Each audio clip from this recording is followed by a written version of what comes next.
So I'm really glad to be coming into a room and to hear so many people, and I know about half of you actually stayed all the way through DLF and possibly the pre-event to DLF, and about half of you are here full of energy, connecting with your colleagues and ready to push through 2 days of DigiPres 2017. So I wanted to welcome everybody and thank you for coming in and making this what I know is going to be a really great meeting. So I'd like to start off by giving you a few logistics, and the first one is, of course, about the restrooms. We have on the third floor all gender-based restrooms, and then by gender down on the second floor. I also wanted to share, we'd like it if everyone would partake in actually keeping notes. And so we have a place for you to do that. And if you're a person who loves to tweet, as I know many of you are, we would really appreciate it if you would use the DigiPres hashtag. And what everybody wants to know is, how do I get on wireless? And so we do have the Weston Conference and the simple password of DLF 2017. And the crew has worked very hard to make this reliable and robust. So they had to tweak it a little bit for the past conference.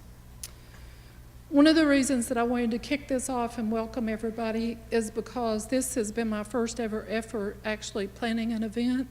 And I had an absolutely fantastic program planning committee. And so those are the members that you see now on the screen, hopefully.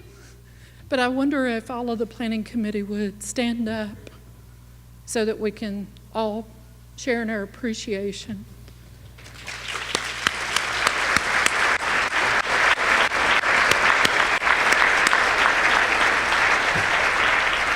They were fantastic, efficient, and we have got a jam-packed program. I would also like to take time out to actually thank our sponsors, Digital Preservation Network and the Legal Information Preservation Alliance. Both were sponsors of DigiPres 2017.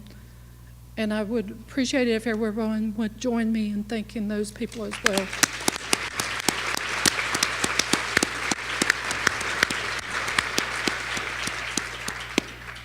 Both with DLF and with DigiPres, we are an open, welcoming community.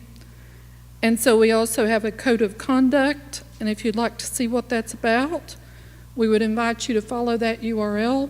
But also know that the DLF staff have white lanyards, and if anything comes up in the event of this conference, those are the people that you can reach out to, and will work with all of us to make sure that any issue that arises is taken care of.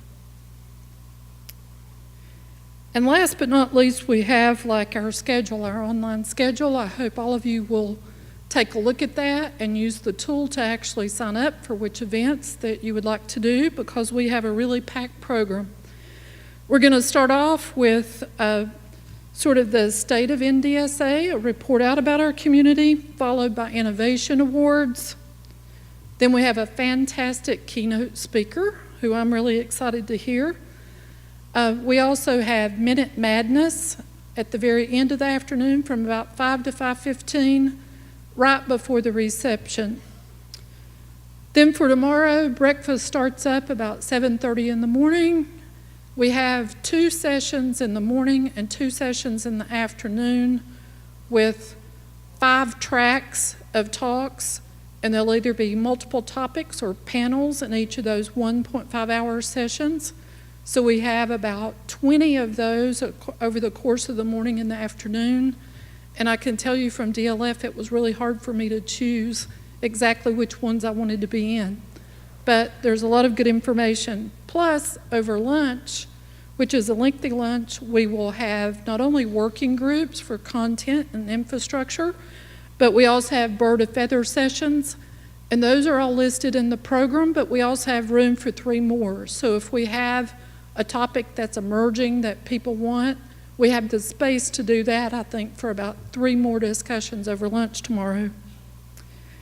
And then at the end of the day, we're going to wrap up not with recapping the conference, but we'll have like representatives from our working groups and our interest groups ready to report out about the activity and get into a dialogue with the community about next steps. We've heard that many of you are interested in us actually reviewing and updating our levels of preservation, and I'm sure you have lots of other ideas and maybe even ideas about new interest groups or new working groups that you would like to kick off. So that's my brief introduction. Now I'd be very glad to introduce you to the chair of our coordinating committee, Micah Altman, and he's going to give us the state of NDSA. Thank you.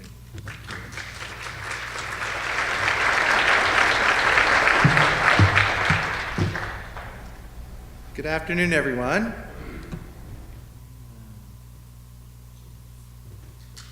Let's see. I've got this clicker. It looks like a garage door opener. So if some of the tables go up and down, just let me, it's probably my fault. I'd like to start off by thanking,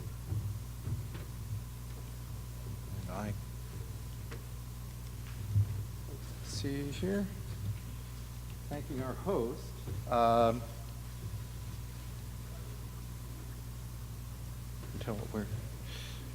Well, I guess that slide is vanished, but our host DLF, who is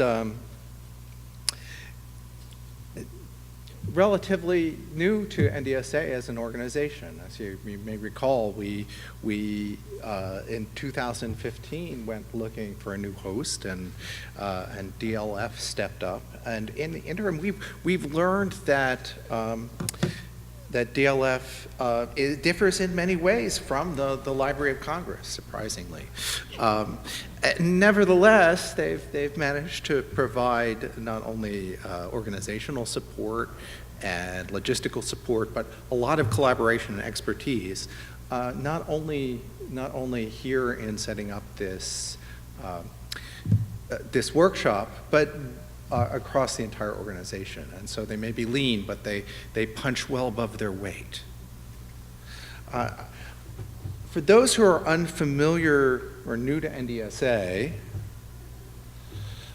let me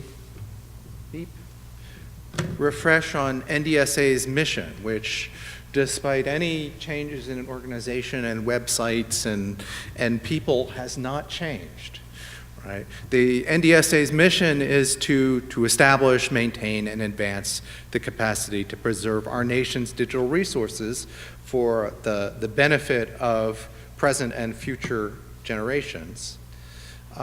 We maintain that mission, and we maintain the governance model, which is based on collaborative community effort and democratic decisions. Though the number of dots on the map continues to grow, we retain our core values, and NDSA was organized and continues to function in terms of 4 core values. Stewardship. Organizations are committed to managing digital content or supporting the management of that for long-term use by different communities outside themselves.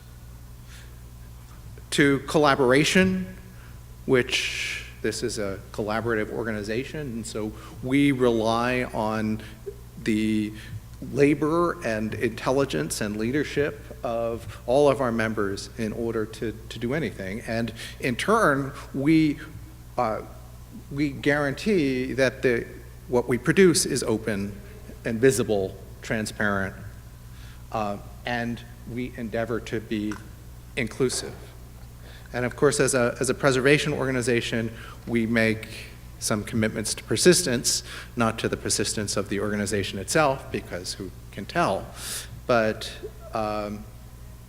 to the persistence of things that we have created through a general commitment to durable, equitable access and processes where the outputs, whether they're publications or other useful stuff, are archive for open reuse and for, in the case of research activities, for replication.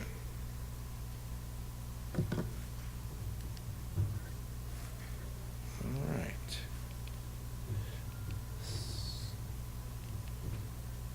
So NDSA, surprisingly, has been going for 7 years, and it was there have been a number of milestones on the road to 7. NDSA was launched in 2010 as an initiative of the mellifluously named National Digital Information Infrastructure and Preservation Program, or NDIP, of the Library of Congress. And it started from a core of 60 institutional partners, all of which had been funded to do preservation research and practice activities. During the time that NDSA functioned under the Library of Congress, it produced reports, conferences, studies that have been widely recognized and have had an impact. The first edition of the National Digital Stewardship Alliance came out, and then membership grew to 160 organizations, even though no one was funding anyone to do that. When the library entered a period of reorganization in 2015, NDSA engaged in identifying a new host, and the second edition of the National Digital Stewardship publication came out, but other sorts of activities went into hiatus. And last year, as we started working with DLF, NDSA managed to migrate our content to open member-controlled infrastructure, to hold the first edition of the Digital Preservation Conference in conjunction with the DLF Forum, and to bring on new coordinating committee leadership. And now NDSA is 7. And this reminded me of something that is frequently attributed to the Great Law peace of the Iroquois Confederacy. Though being an oral history, it is very difficult to determine whether that is authoritative. But in every deliberation, we must consider the impact on the 7th generation, even if it requires having a skin as thick as the bark of a pine. And I think that at 7, we are not yet towards guaranteeing access for the 7th generation. But that is something that continues to be in our minds, and is an appropriate organizing principle for the way that we as institutions think about access to information for our community. So if we just stick in the impact of information on the 7th generation, then perhaps we could adopt that as a principle. This year, in our 7th year, we've had a number of new members. 13 institutions joined NDSA in 2017, and NDSA now comprises 224 institutional members, which is, frankly, from my point of view, flabbergasting, given that the starting at 60, and as there was less and less resources given out to institutions, more and more institutions joined up. And that, as being trained as a microeconomist, that seems counterintuitive to me. But having had some experience in the archival and library world now for the last 10 years, those sorts of community contributions start to make more sense to me. So I would particularly like to welcome the Boston College Libraries, Code Ocean, the Council of Prairie and Pacific University Libraries, which runs a preservation network in which many organizations participate. Drexel University Libraries, Grand Valley State, the Heinz History Center, Komodo Cloud, the Media Burn Archive, OSU Libraries, Penn State, University of Arizona, Washington State University Center for Digital Scholarship and Curation, and the White House Historical Association. I think we should give them a little appreciation for joining. Thank you. And I'd like to say that as part of joining, all of them have joined working groups and are rather interest groups, and are participating in discussion community, and that is the ante for joining NDSA, is committing to the principles of preservation, committing to the values, and then stepping up and joining the conversation and joining the work. And I would note that this includes not only libraries, which is where I come from, but archives and nonprofit organizations and several commercial organizations, which, frankly, we vetted a little more closely, but join because they have a interest in understanding and contributing to best practices and long-term access. Oopsie, I keep. All right, NDSA at 7. There we go. So this year we continued opening and streamlining the NDSA organization. In 2016, we started this by, as I said, Mike writing our content into an open and member-maintained infrastructure. It's now open source. It's in Git. It's editable by any members if you want to get the credential. We adopted a lightweight membership process, so no lawyers need to be involved. We opened the member wiki for public access. And in this year, we completed restructuring of working groups and interest groups, so they are now much more both lightweight and bottom-up. If you have an interest in getting something done with the community, you can propose a working group. And if you can get, or an interest group, and if you can get community members to buy in, you can go ahead and do it. And we adopted a community code of conduct, which you saw on display and by reference in Robin's slides.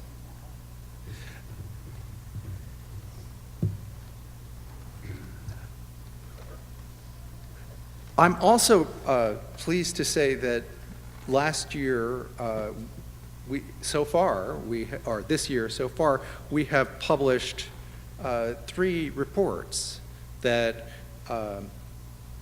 advance the state of community knowledge and practice in preservation. One is on web archiving in the United States, based on a survey of organizations. Another, actually these are all based on surveys of organizational behavior. One is on staffing for effective digital preservation, which was just released last week. And one is in trends in digital preservation capacity and practice. I will note that all of these reports are open access, that all of them were open to comment by the NDSA community, that all of them are based on the contributions of NDSA members, both NDSA working group activity to write it and NDSA member activity to participate in the data collection that makes this necessary, that makes it possible. And that these are all surveys that have now been going for over 5 to 7 years, or 3 to 7 years, and are either at the second or third iteration. So having the same, not identical questions, but the same measures repeated over several years, we can start to see how the preservation community and practices evolve. And I think this is one of the real advantages of having a community organization, having a persistent organization. But I think, frankly, that we need to do a lot more. I think that there are new opportunities this year. You may possibly have heard that there are some unsettling questions about government data. It appeared in some of the fake news. And this has brought a lot of attention to disappearing information, to the value of disappearing information, and it has brought many different stakeholders to the table. And I would like to just briefly mention a few of these efforts in the broader community, and some things that we've been involved with at IT or colleagues have in various ways.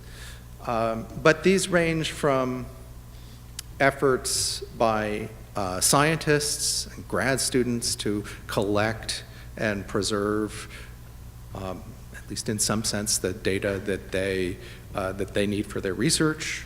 Things like Data Refuge and EDGI, which are coming out of the science community. Library-led efforts like PermaCC and the Libraries Plus network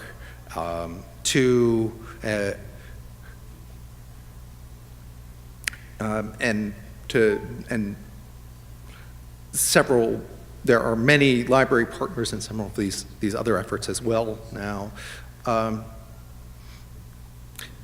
to capture the information that's necessary for the libraries communities, archivist-led efforts, and even good government group and led efforts like Think Progress, is the Sunlight Foundation, and the ADRF network, which is a collaboration between federal government agencies, some good government groups, and a number of foundations to develop ways of making government data available through non-government partners in a persistent and well-managed way. And so we're seeing different parts of the community, not just the traditional archiving community, come at this from different directions.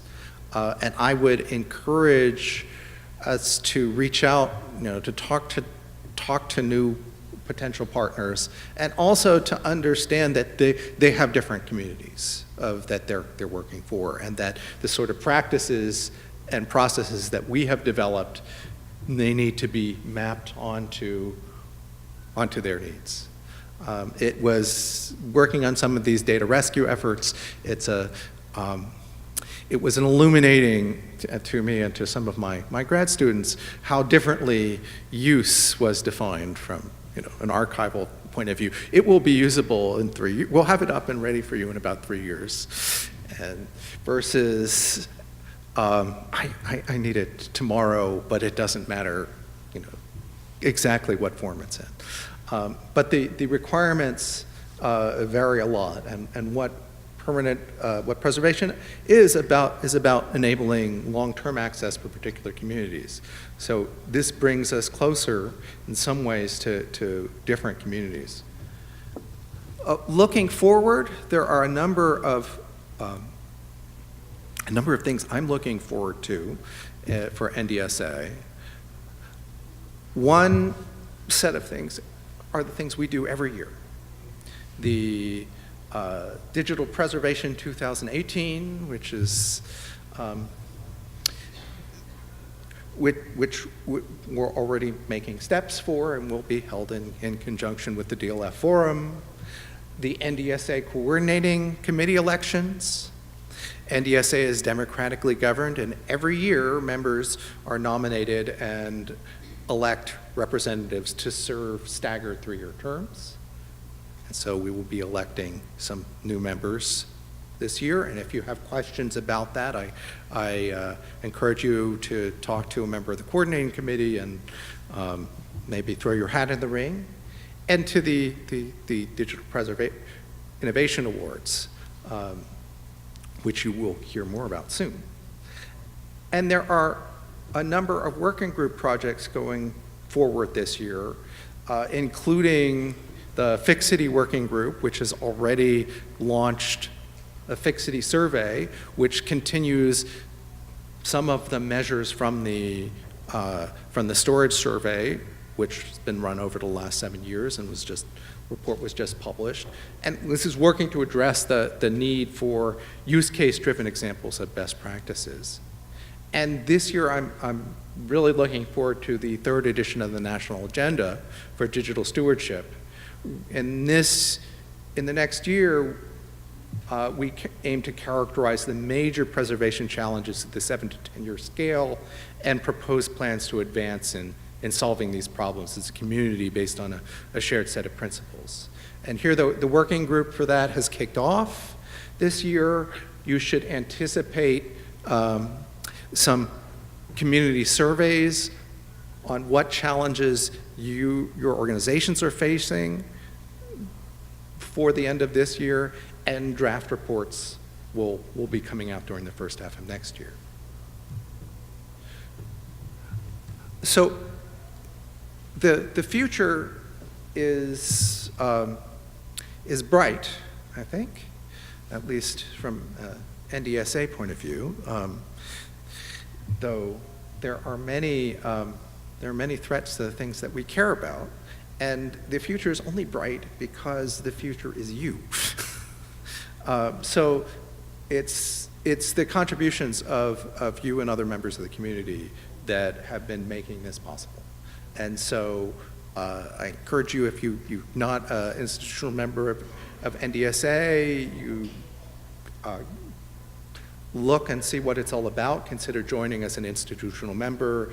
If you're already a member, consider joining an interest group. If you're not, throw your hat in the ring for leadership, participate in the elections, follow the NDSA email, Twitter, and blogs. And if you're not getting the information that your organization needs, consider asking for it.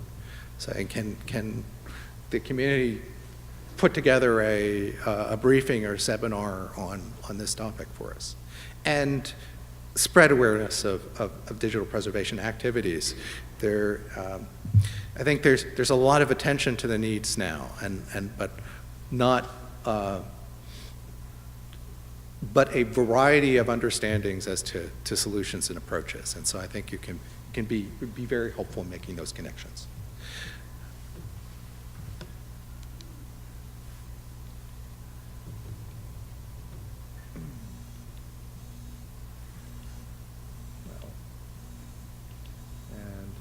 Clicking things would have helped.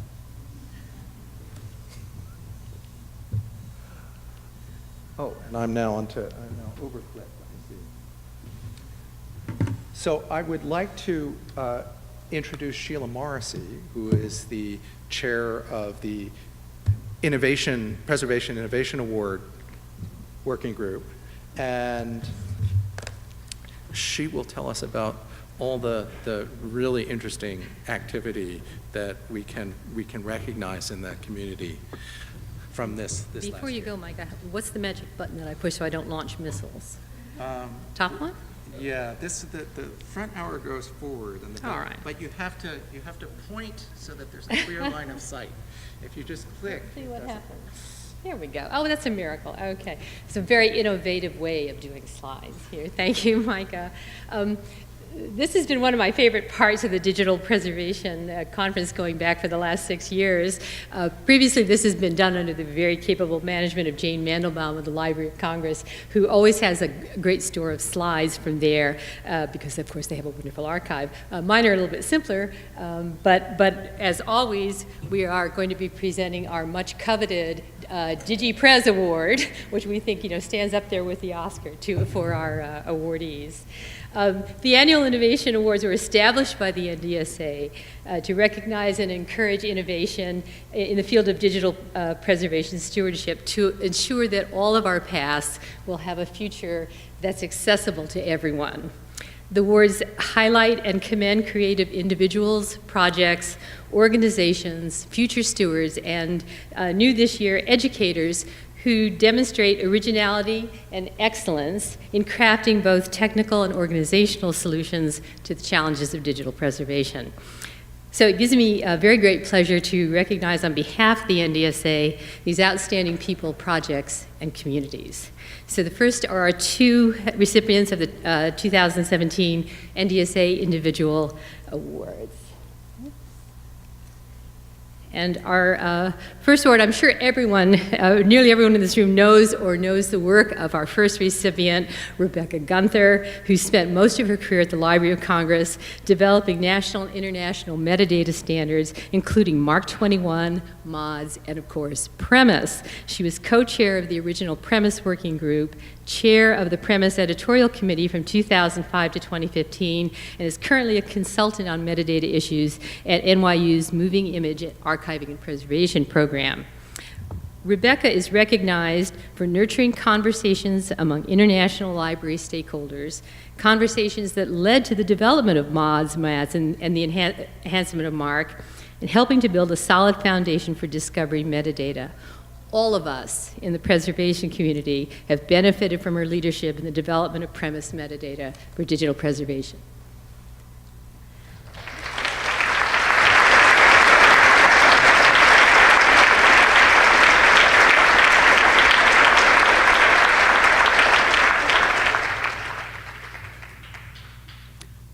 Thank you for the honor of this award, and I was very surprised, especially since I don't work at LC anymore, and I thought people would forget about me, but I guess I can't really forget about PREMIS and that sort of thing. We're in the remembering business. We are. But I just wanted to say that it's really, I was in the rare position of my job description was developing standards and maintaining standards, but a lot of we can't do all this alone, but without a community such as we have of really dedicated people and who don't have who have other jobs and have to do it on weekends and nights, but we're all trying to solve all these problems together, and I want to thank the NDSA for helping bring us all together to try to pursue our common goals.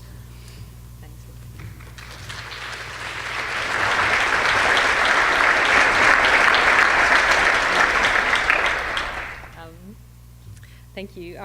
Let me see if I can do this without.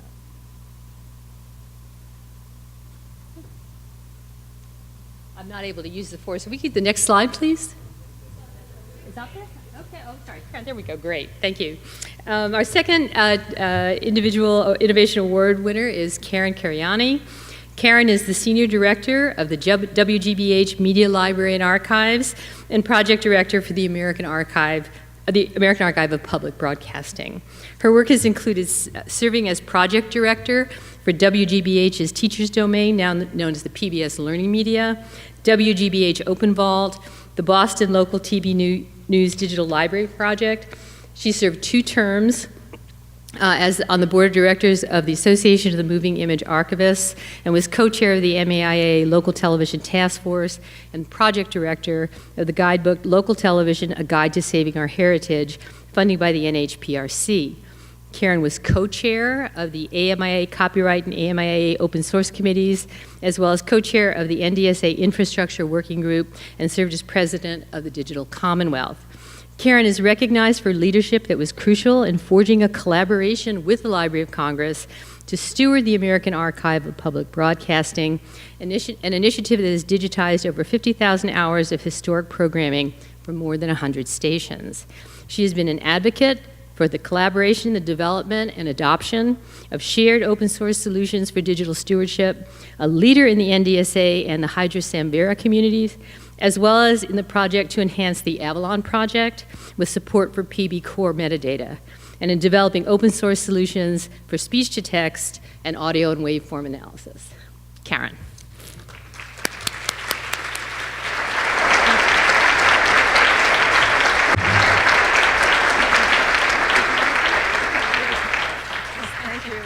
Thank you so very much. This is a great honor, and I've always coveted this mug. So thank you so much. All this work isn't possible without the great support of your staff and your community, and this is a fabulous community. And thank you. I'm just so honored. Thank you.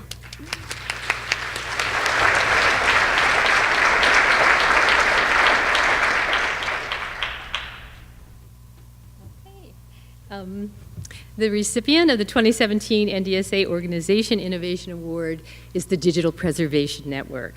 As many of you here know, DEEPN is a membership organization focused on developing solutions to meet the challenges of long-term preservation of academic and cultural heritage digital assets. DEEPN provides members of the Academy and their successors with assurance that future access to their scholarly resources will be available in the event of disruptive change in administrative or physical institutional environments. By working together, DEEPN members are collaboratively solving issues that have been difficult to achieve separately. Beyond DEEPN's core mission of ensuring secure preservation of stored content by leveraging a heterogeneous network that spans diverse geographic, technical, and institutional environments, the organization is recognized for its creation with the partner AB Preserve, notably Amy Rudersdorf and Caravan Malson, of its digital preservation workflow curriculum. The curriculum workshop series provides a bridge between the desire to participate in digital preservation projects and the capacity to connect local content and resources to that aim, providing a flexible framework for guiding an organization through the necessary decision-making processes for establishing a sustainable digital preservation workflow. Mary Molinaro, Chief Operating Officer and Service Manager of DEEPN, will accept this award on behalf of DEEPN.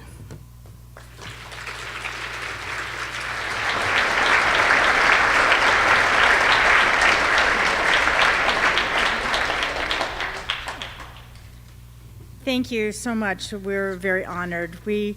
This represents a lot of hard work from a lot of people, all of our members. And as we have come to know from the beginning of DEEPN, the network in Digital Preservation Network is the community. And so we're very grateful for you, the members of the community that are so much a part of our work and drive our work. So thank you very much.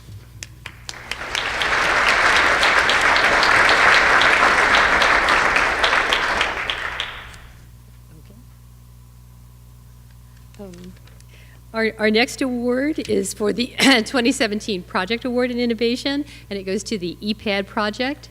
The EPAD project is an undertaking to develop free and open source computational analysis software that facilitates the screening, browsing, and access for historically and culturally significant email collections.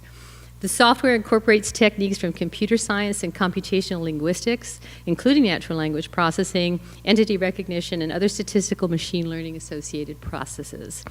EPAD Phase 1 was developed from 2013-2015 by the staff of the Department of Special Collections and University Archives at Stanford University Libraries. The software was developed with grant funding provided through the National Historical Publications and Records Commission, with additional funding from Stanford Library's Payson J. Treat Fund for library program development and research. EPAD Phase 2, which goes from 2015 to 2018, is run again by Stanford University Libraries in collaboration with partners at Harvard University, the Metropolitan New York Library Council, University of Illinois at Urbana-Champaign, and the University of California, Irvine. And funding for EPAD Phase 2 is provided through an IMLS, the Institute of Museum and Library Sciences, IMLS National Leadership Grant for Libraries. The EPAD project is recognized for developing an effective, useful, accessible tool that has significantly lowered technical and other resource barriers to appraising, acquiring, processing, and making accessible large email collections for individuals in museums, archives, and libraries, both large and small. It has served as well as an effective demonstration of the concrete possibilities of working with Born Digital textual collections. The project team have also been noted for fostering open collaboration, community building, and support. Glenn Edwards, Assistant Director, Department of Special Collections at Stanford University Libraries, and the project director will accept this award on behalf of the project.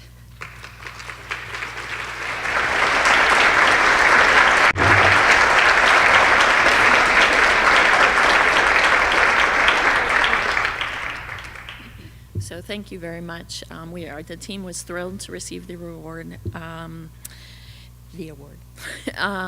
And I'm very glad that you covered all of the people involved, so I don't have to do it again. But one of the things that I really wanted to highlight, and you'll see it's a theme, is today is just the collaboration. So we would not be where we are today if we didn't have a community of users who've adopted and tried the software, who have given us feedback over the 4 years that we've been involved, and attended user forums, workshops around the world. And so we're thrilled to get feedback from everybody and to have helped to build a community that's interested in email archiving and accessibility. Thank you.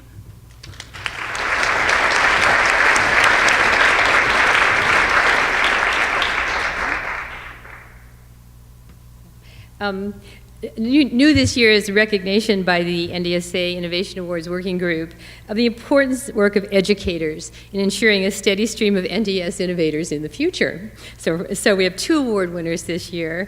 Our first awardee is accepting in absentia, I hope is watching on the live stream, is Dorothy Sallow, a faculty associate in the Information School at the University of Wisconsin at Madison, where she teaches courses on metadata, linked data, coding and society, open movements, and digital libraries, and has written on privacy, scholarly publishing, copyright, institutional repositories, linked data, and data curation.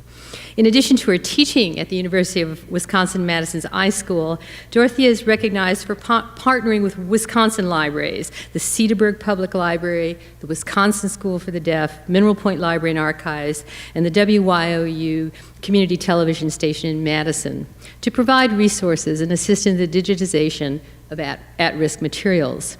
Her development projects, RAD, Recovering Analog and Digital Data, and PROUD, Portable Recovery of Unique Data, and Pravda, no connection, portably reformat audio and video to digital from analog, have extended the reach of digitization and preservation tools to those without the resources of large-scale memory institutions. So please join me in thanking Dorothy.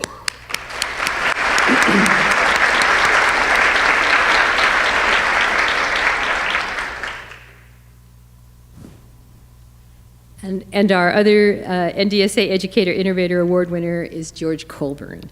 George is currently an independent consultant, but he served as former chief of internship and fellowship programs at the Library of Congress until his retirement in August of 2017. In collaboration with the IMLS, George designed and launched the pilot program for the National Digital Stewardship Residency Program. He led and expanded the Hispanic Association of Colleges and Universities National Internship Program for the library, which significantly increased diversity enterprise-wide. During his tenure, George established a number of collaborative fellowships, residencies, and internships in collaboration with universities nationwide to promote leadership and skills development for future digital stewards.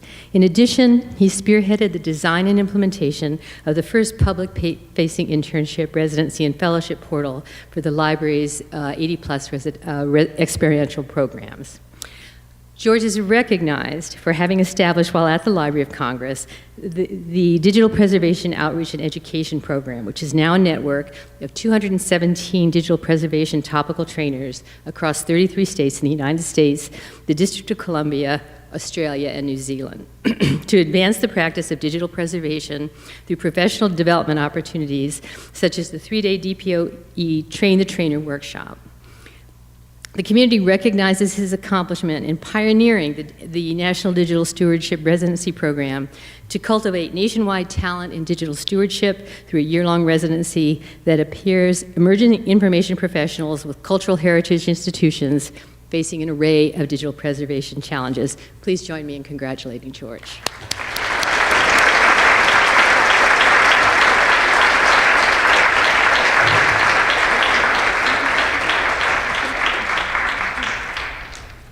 I'm very honored, and what a close to a career with the library, but none of this could have ever happened without the collaboration and partnerships that were built over the years, and the people that gave tirelessly, pro bono, to build these two programs.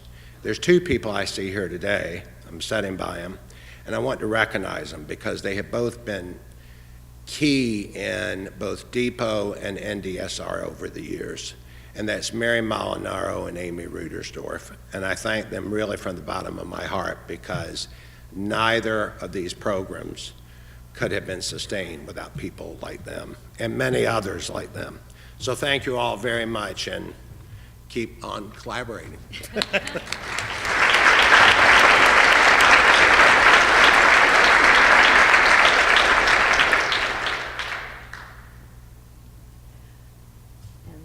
And finally, the NDSA 2017 Future Steward Innovation Award goes to Elizabeth England. Elizabeth is the digital processing archivist at the Johns Hopkins University Sheridan Libraries. She previously was an NDSR resident, and her residency project focused on the preservation of Johns Hopkins Born Digital Visual History. Elizabeth is recognized for her work as the NDSR resident at the Sheridan Libraries, where the work she did there significantly streamlined and advanced the JHU Archive's Born Digital Processing workflow, and has motivated the libraries to pursue grant funding to develop technology that will allow the community to appraise digital visual content in a more sophisticated way using computer vision techniques such as perceptual hashing. Additionally, Elizabeth has organized and chaired a recent panel discussion at the Society of American Archivists annual meeting on the appraisal of digital content, and in response to concerns of loss of crucial climate data sets from government websites, she was one of the organizers of Data Rescue DC, garnering international attention. Please join me in congratulating Elizabeth.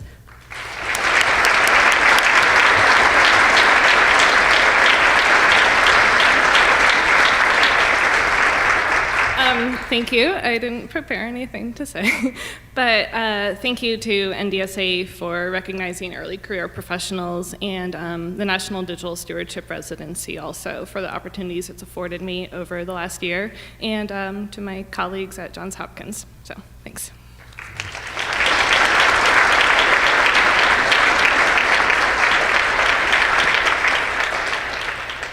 And finally, once more, congratulations to all our award recipients. Thank you to them and to you.